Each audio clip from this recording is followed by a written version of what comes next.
പൊടി സ്വപ്നം കണ്ടാൽ പൊടിപടലങ്ങൾ, അപ്പോൾ അന്തരീക്ഷത്തിൽ ഇങ്ങനെ പൊടി പാറുന്നതായിട്ടൊക്കെ ഇങ്ങനെ സ്വപ്നം കാണുമല്ലോ. അങ്ങനെ സ്വപ്നം കാണുകയാണെന്നുണ്ടെങ്കിൽ നല്ല വ്യാഖ്യാന എന്ന് പറഞ്ഞാൽ മുതൽ, സമ്പത്ത്, അതിനൊക്കെ അർത്ഥം എന്നാണ്.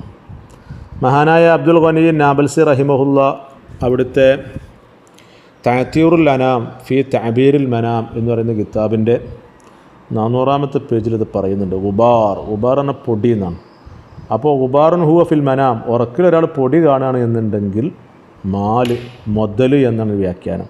കാരണം അതിന് ഇല്ലത്ത് പറഞ്ഞാൽ എന്താ, അന്നഹു മിന തുറാബി തുറാബ് മാലുന്നാണ്. ഈ പൊടി ഉണ്ടാകുന്ന ഇവിടുന്നാണ് മണ്ണിൽ നിന്നല്ലേ, മണ്ണിൽ നിന്നാണല്ലോ പൊടി കയറി വരിക. പൊടിപടലങ്ങളൊക്കെ മണ്ണിൽ നിന്നല്ലേ കയറി വരിക.